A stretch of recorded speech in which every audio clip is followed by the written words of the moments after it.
Today we're doing a reading assignment instead of math. This is the Broom Dog, and what we're supposed to do is there's like a quiz. Oh no! Oh no! What if I don't get back in there? Okay, and then there's like a quiz that we have to do, or to answer that question in here, and the Broom Dog is a story where the questions are from. And I've copied, and I'm just going to paste real quick all the questions. It's only 2 though, so it shouldn't be too bad.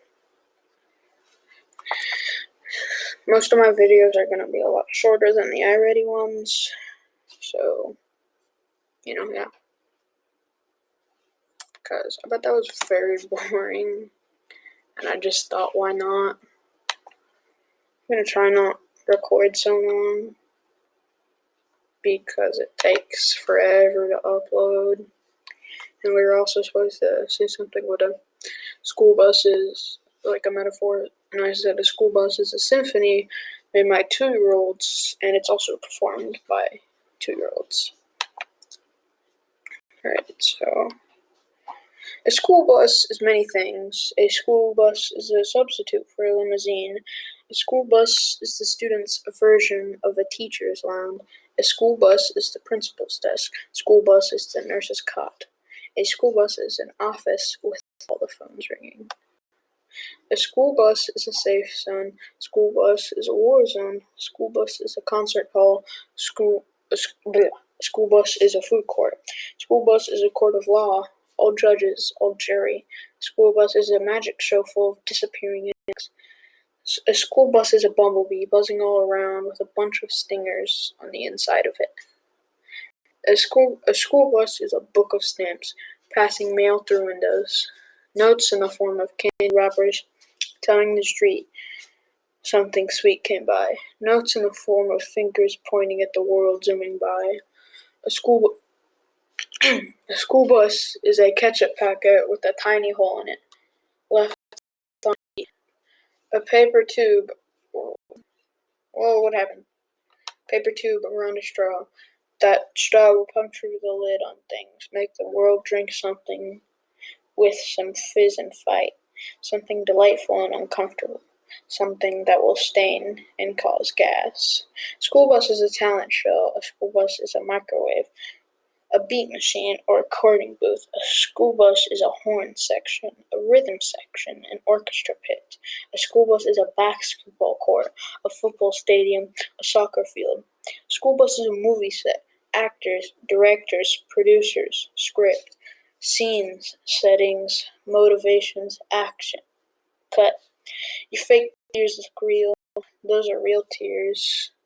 But I thought we were making a comedy. A school bus is a misunderstanding. To Canton, a school bus is also a cannonball. A thing that almost destroyed him, almost made him motherless.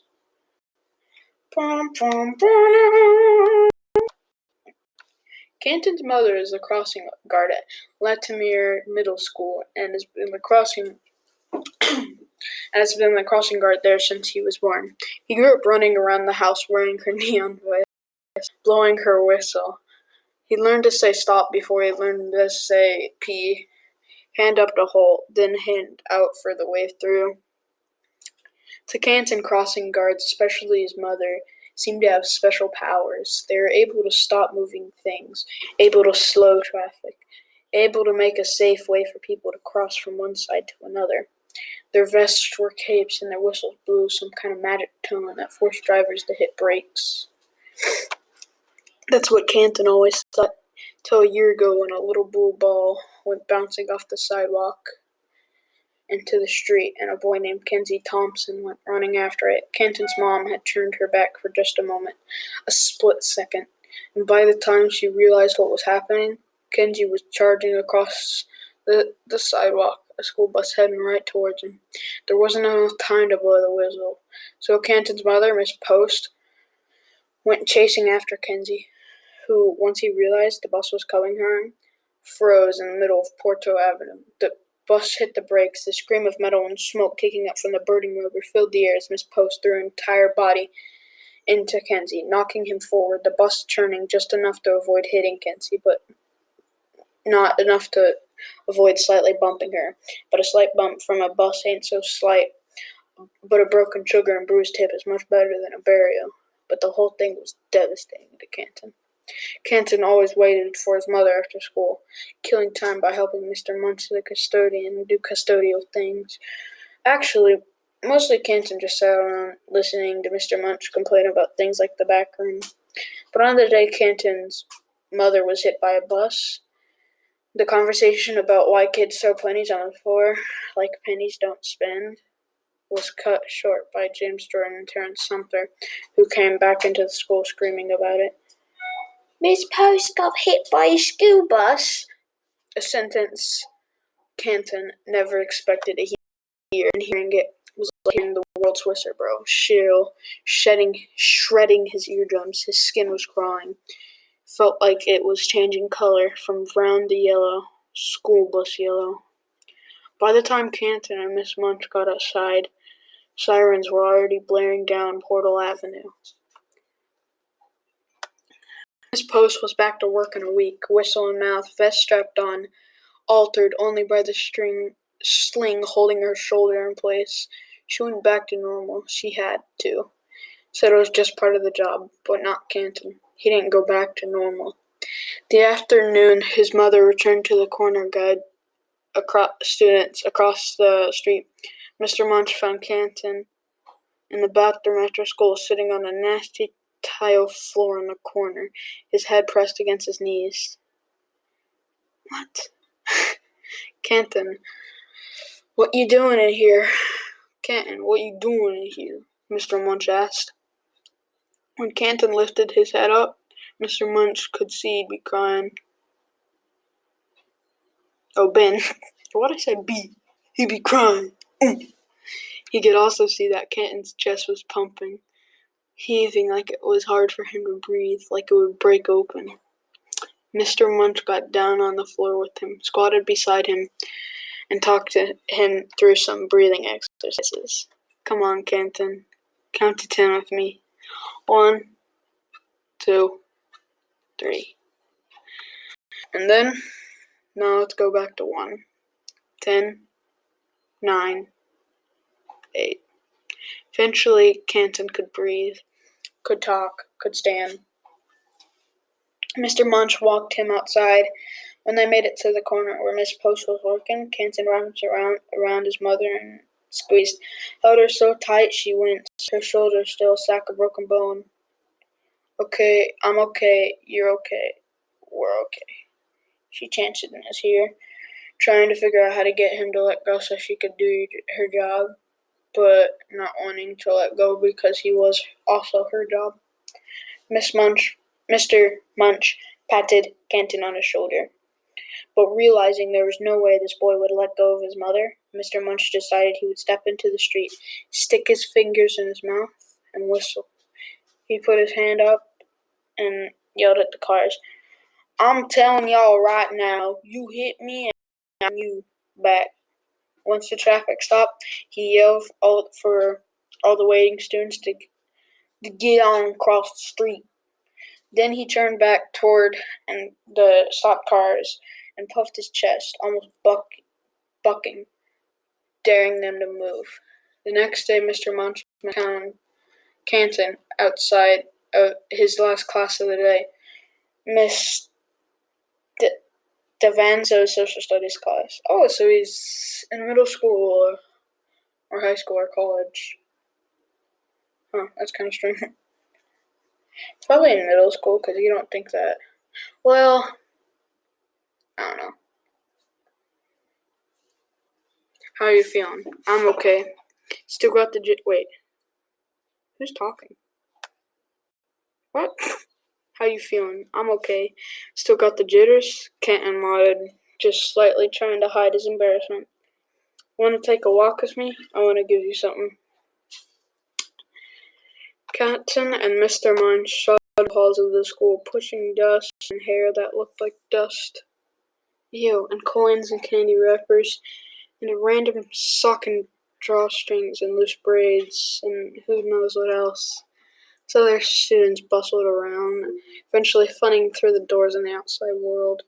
When my daughter, Winnie, went off to college.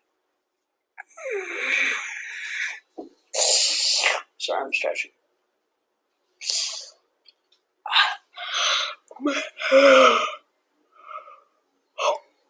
When my daughter Winnie went off to college, my wife got so nervous that she'd call Winnie multiple times a day.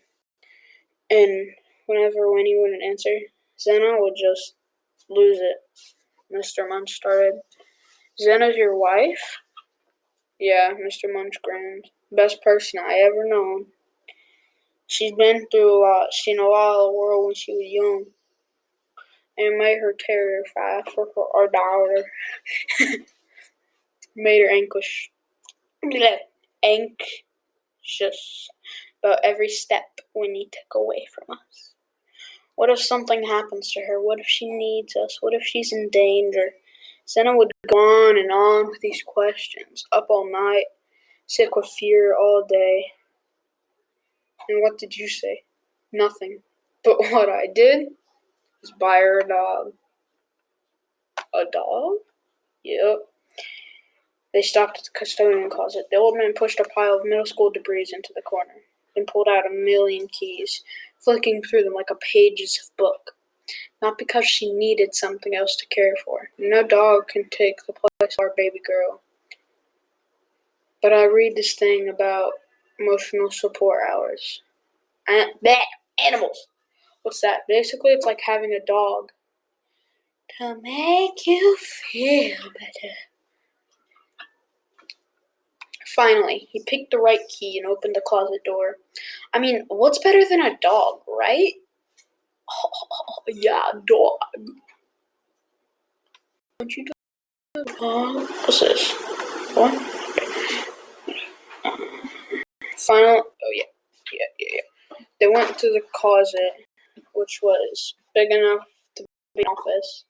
Pictures on the wall of Mr. Munch's wife and daughter, and the dog, a small curly-haired thing with an underbite so ugly it was cute.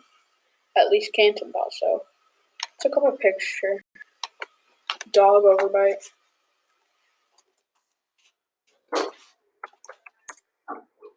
So I think I know what an overbite is, but I don't really know.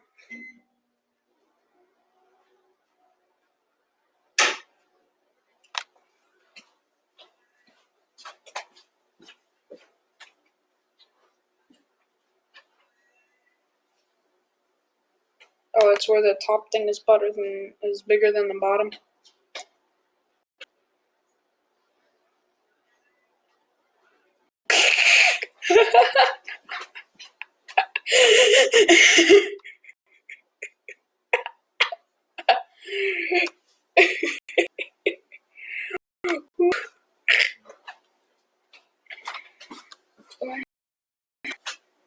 Wow. They do have nice teeth, I gotta say that. Oh. That's the one. That's kind of dog that they're talking about. I'm Griffin. I'm pretty sure Griffin died, actually. And he just replaced him. I'm sorry for being so seductive. Ha. Okay, that's enough dog pictures. Oh, the broom dog. That's the broom dog. Oh, okay. And besides its cuteness, Canton kept thinking about all the things better than dogs, like ice cream and skateboards, and maybe a girlfriend one day. Or even a girl that's a friend. Dang. Oof, oof, oof, oof, oof, oof, oof, oof, oof, oof, oof. And a good joke. Oh, and video games. Then after all that, dogs are cool. Yeah, dogs are cool. Hey, you want avocado? Good, ain't it? Yeah, avocados are good. Oh, you want a banana too? Too bad. I'm eating it. Not gonna eat it yet, though. Mr. Munch, why are you telling me this? Canton asked. Maybe he's thinking Mr.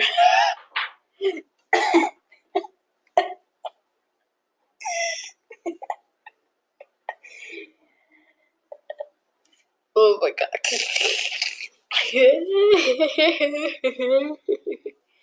Canton asked. He was thinking maybe Mr. Munch was trying to be his emotional support dog. Except not a dog. Why is this funny?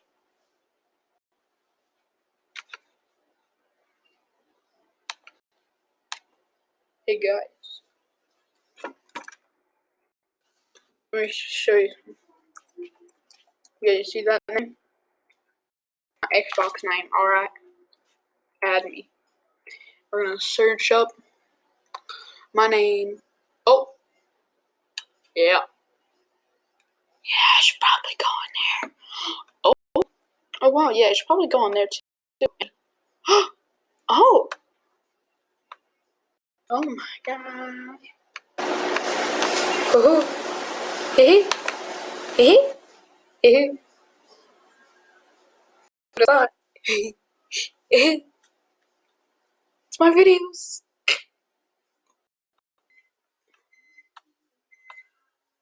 Okay. No, it was just random people. Well, that's nice. So if someone looks up my Xbox and they see this. Wait, I wonder if I search up Just Boys Xbox. I don't want to show you guys my Xbox profile. I just did a little.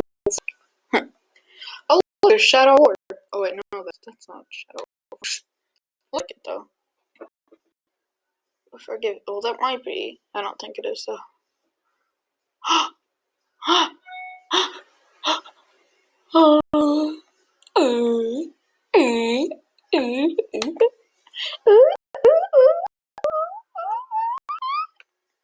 Okay. Final. His emotional. Oh, ow, cramp. His emotional support human. And all this was just a way to keep his mind off his mother, and a fear of school bus swiping her again. Why am I telling you this? He repeated Canton's question. Because I made one. You made a dog? Oh, well, I couldn't just buy you a dog. Your mom might not be okay with that. I thought maybe this could help. But now, Mr. Munch reached into a locker, pulled out a heavy broom. The sweet part which he detached from the broomstick. The straw was cold and mangled as if Mr. Munch had been cleaning the sidewalk for 20 years with it. He had drawn big black circles on one side like eyes, and an oval with a tic-tac-toe board in the middle of it, which Canton assumed was the mouth. At the top, 2 pieces of cloth cut in the ears and glued in place. It's a broom.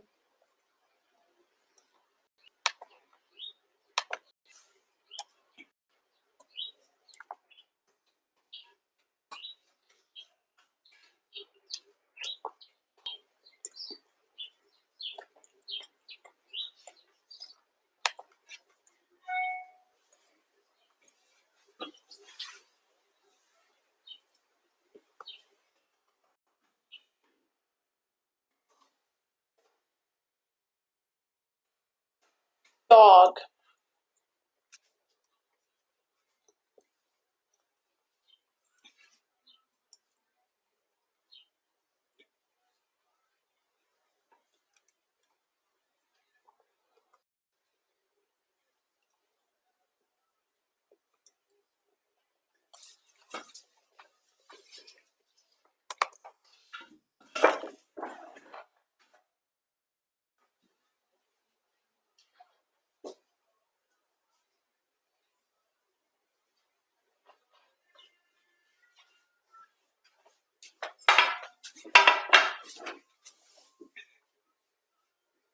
That's a dog.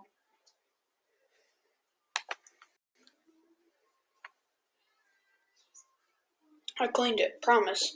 And yeah, it's a broom till you do this. He patted the wiry tine as if it was fur, as if he were scratching behind the ear of a Yorkie in need of grooming. Why is the mouth like that? Is the broom dog angry? No, Mr. Munch turned the broom head toward him, shrugged.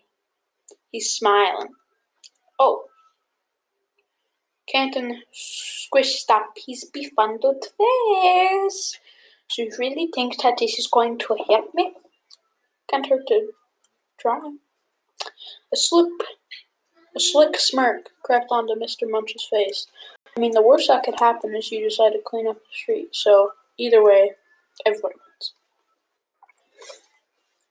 The next day after school, Canton, with the broom dog tucked under his arms, slowly walked up the corner to watch his mother.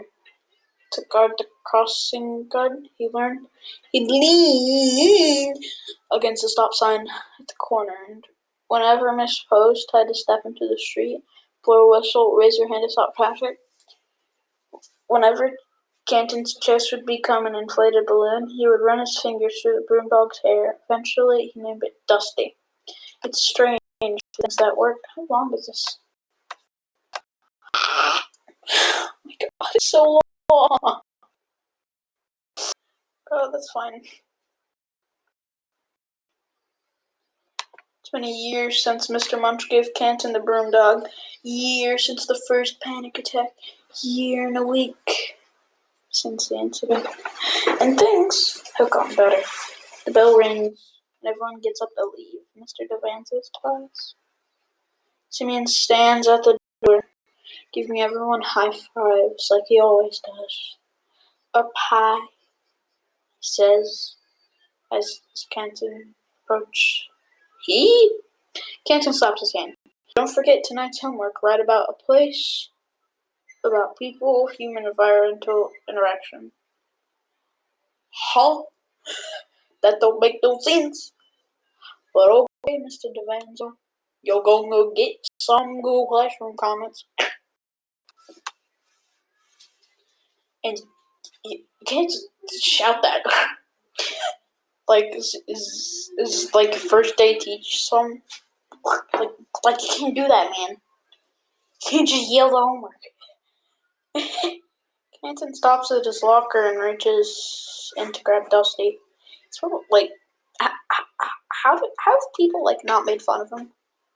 Like, I mean, like I know that's not like people would probably ask about it at least. Just be like, what the heck? Why do you have a broom?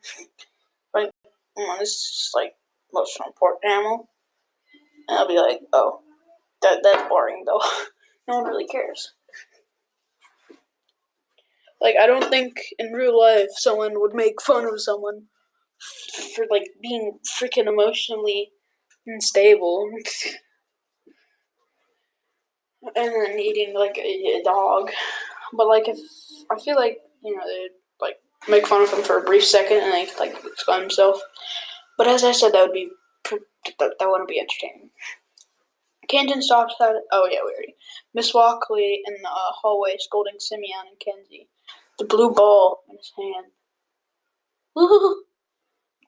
Outside, he walks past Candace Green, who he never had the courage to talk to because she was always with her friends. Stinky Greg and Cool Remy, he passed. Mr. Johnson moving the carpool line along. Had to get to the corner before the first cross. That was his thing. For a year and a week.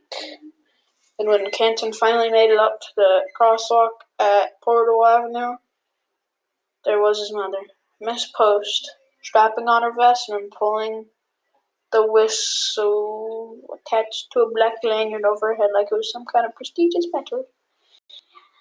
There's my sweet boy, she said, greeting him. Arm winged, they hugged. How was the school? It was okay. Homework. Mr. Devanzo wants us to record human-environmental interaction. Yeah, I don't know what that is either. Which is which is what I'm gonna work on. Canton made a funny face at his mom. She made one back. Not exactly sure what that means, but I feel like I'm an expert at it. Canton chuckled. I'll let you know if I need your assistance. We'll get to it, Miss Postwing. Canton pulled a notebook from his backpack, along with Dusty the broom dog, and set the bag down across the stop sign so he could sit and have a little cushion. The broom dog rested on his lap as he scribbled words on phrases. Why didn't he even like he should have at least asked his mom if he could get a real dog and just instead of having like a weird doll. You know? But like then the story would be much less interesting. Latimer Middle School corner, Portal Avenue, cars, classmate, mom, whistle, people stop, people go, people talk, people hug, people frown, people laugh, people go off, people go on. Always is something's beeping. Is that are you like cooking something? Cause something keeps beeping. Hello? I'm not cutting this out because I'm lazy. Something keeps beeping in there. Okay, if you're gonna sit and talk, you need to move. Come move in here. I don't know. I didn't know you were talking to me. That way, because when you talk, you're in there. I can't read stuff. I'm talking. Yeah, you need to plug in. No, it's fine. It's fine. Just sit at the table here. No, it'll die. You don't have to sit. It'll die. Don't unplug it. That's what I'm saying. Don't unplug it. Well, sit there instead of sitting at this table. That way you can still do your work and not talking into my room. But what are you saying? Oh, Okay. Clinton glanced up as everyone congregated at the corner. Hey, can I ask you a question? Huh? You want like a grilled ham and cheese sandwich? Yes, please. Canton glanced up as everyone congregated at the corner, like water building against a dam, allowed to flow every few minutes. People churning and crossing, waiting and talking. The web of conversation. Gregory Picks, like Sandra White, sensed Kmo Jenkins feared he might be eaten by a dog on his way home. Cynthia Sauer was putting on a show at 3:33 p.m. Some banter at Boogers, and everyone wanted to know what senior things and what boss was always writing. He watched his class tap dance with tongues, challenging one another, slipping and sliding from story to story, watching his mother how she spun, stepped into the street like she was made of marble, blew her whistle, put a hand up for the boss, stop, put a hand out to wave the walkers through. Boo, boo, boo, boo, ha, ha. When all the Latiner students had walked off, headed home, or whatever they went to after school, Mr. Post moved her face. She slung it over her shoulder, pulled her window over her head. Another day, dumb dumb. Really what? Yes, Danny? I've been working on all my. He nodded. Yeah. Canton stood, the broom dog falling from his lap, like he had forgotten it was where. Miss Post picked it up. Sheesh, this thing has seen better days. She examined it. The mangled straw, the pieces that were meant to eat ears were gone. I know it's supposed to be a dog, but now it kind of looks like a bus. She handed it to Canton. The eyes are like the headlights in the mean mouth. It's a smile. Oh, right, the smile. It's the grill. Funny. Not funny. Didn't laugh. Haha. Not funny. Canton had never noticed that. The broom dog had just become a thing he had. A thing he knew was there if he needed it. But it had been a long time since he realized, since he actually needed it. It's all faded now anyway, Canton said, grabbing his backpack and they stood on the corner, looked away his bored. Well, I hogged it. Still want it? His mother asked. Canton shrugged, tossed it up in the air, caught it, tossed it again, caught it, again, and loose straw separated from the bunch. Again. Okay. Look at that. A school bus is falling from the sky. Canton smiled, knowing a school bus is many things. So is a walk home. An emotional support animal provides comfort to a human, helping to ease stress, depression, or anxiety. Some airports use support animals to soothe frenzied travelers. Some hospitals bring in support animals to comfort patients. I kind of want a baby pig. Can't. But the only thing, it'd be better to have a chicken though, because they can lay eggs. You can sell them or eat them or get more chickens. Oh wait, yeah, they need to be fertilized. But if comment down in the below which of these 4 animals would you rather have. I think I'd probably have a piggy if that baby's a pig. If that's a baby pig or maybe a duck. Think about a duck. It poops. What you gonna do about that? How you gonna control that? I mean, maybe they make duck diapers.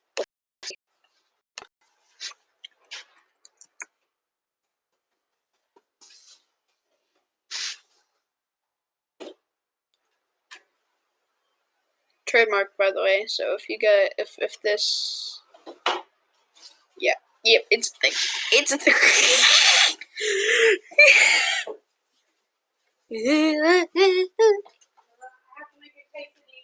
I think it's probably uncomfortable though. Like I bet they hate it.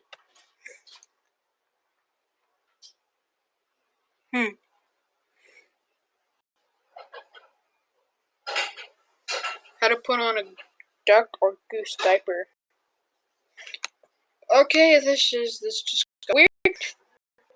Okay, so I'll see you in part 2 to actually answer the questions. This was long.